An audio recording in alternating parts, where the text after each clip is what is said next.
Baik, sebelum kita masuk ke penggunaan alatnya, di sini saya akan menjelaskan dulu apa itu ultrasound. Nah, ultrasound ini adalah salah satu modalitas fisioterapi yang paling sering digunakan untuk membantu proses penyembuhan jaringan. Nah, modalitas ini bekerja menggunakan gelombang suara berfrekuensi tinggi yang tidak dapat didengar oleh manusia. Nah, namun dia mampu menembus jaringan tubuh dan memberikan efek penyembuhan baik secara mekanis maupun secara termal. Nah, dalam penggunaannya ultrasound ini memiliki dua mode utama, yaitu ada continuous dan pulse. Nah, mode continuous ini dia menghasilkan efek panas pada jaringan sehingga dia bermanfaat untuk meningkatkan aliran darah, mengurangi kekakuan, serta meningkatkan elastisitas kolagen. Nah, sementara itu, mode pulse ini dia memberikan efek mekanik tanpa banyak meningkatkan suhu jaringan. Nah, efek ini dia membantu mempercepat proses perbaikan sel, mengurangi peradangan ringan, serta mendukung regenerasi jaringan yang mengalami cedera. Nah, ultrasound ini tersedia dalam dua frekuensi yang umum digunakan, yaitu 1 MHz dan 3 MHz. Nah, frekuensi 1 MHz ini dia menembus lebih dalam dan cocok untuk otot yang besar atau jaringan yang berada pada kedalaman sekitar 3 hingga 5 cm. Nah, sedangkan frekuensi 3 MHz ini dia 1 hingga 2 cm dari permukaan kulit. Nah, frekuensi ini idealnya dia biasa ada di untuk tendon, ligamen, ataupun area seperti pergelangan tangan, siku, dan pergelangan kaki. Nah, modalitas ini dapat digunakan pada berbagai kondisi muskuloskeletal seperti tendinitis, epikondilitis, sprain, strain, myofascial pain, bursitis, dan jaringan parut. Nah, selama terapi, fisioterapis biasanya akan mengoleskan gel pada kulit pasien agar gelombang ultrasound ini dapat ditransmisikan dengan baik. Kemudian menggerakkan kepala alat secara perlahan atau biasa disebut dengan transdusen dengan pola melingkar atau longitudinal selama kurang lebih 5 hingga 10 menit. Nah, pasien umumnya merasakan sensasi hangat, ringan, atau bahkan tidak merasakan apa-apa, tergantung mode yang digunakan. Meski aman, ultrasound ini dia memiliki beberapa kontraindikasi. Dia modalitas ultrasound ini dia tidak boleh digunakan pada area dengan tumor, infeksi aktif, deep vein trombosis, alat implan elektronik, seperti pacemaker, atau pada perut dan pinggang wanita hamil. Nah, pada anak, ultrasound itu juga tidak diberikan tepat pada lempeng pertumbuhan tulang anak.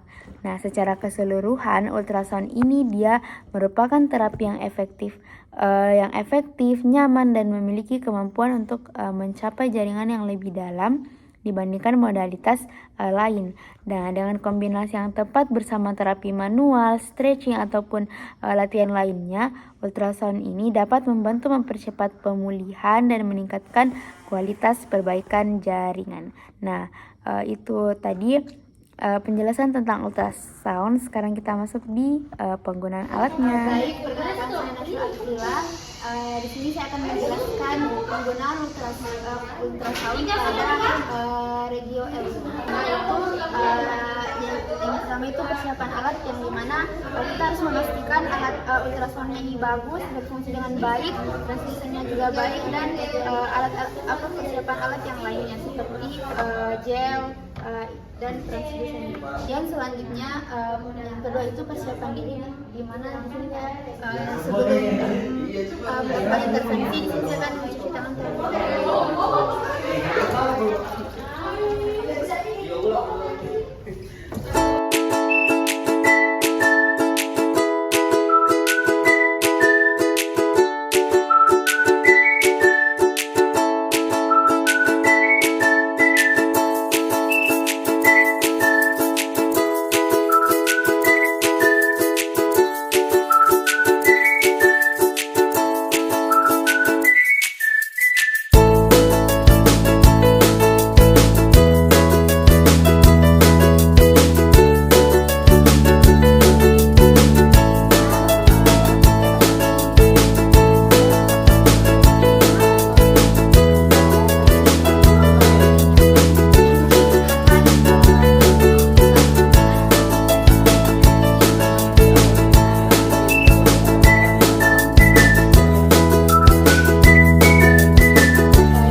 Kemudian kita atur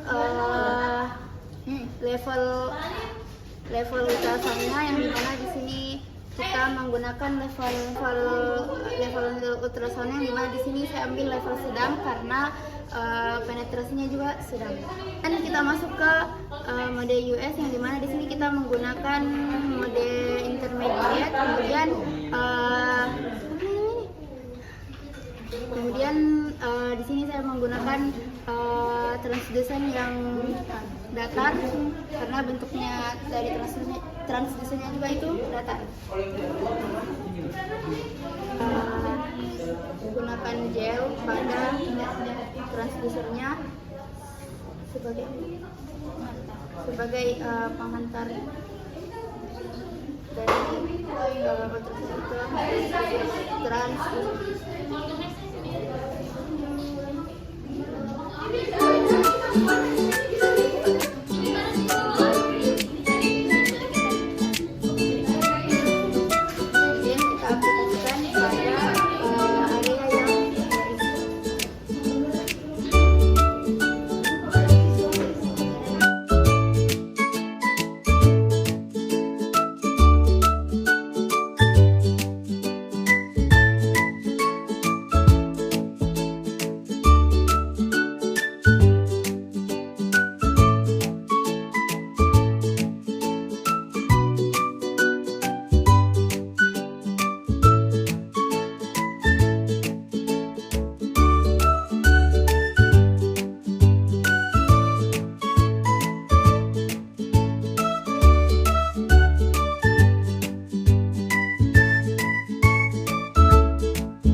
Oke, kemudian kita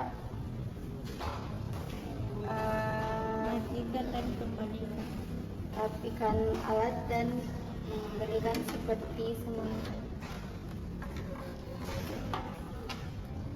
Kita matikan alatnya, kemudian kita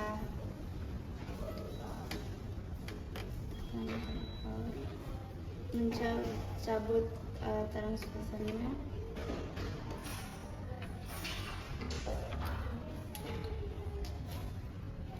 Dan kita rapikan seperti semula.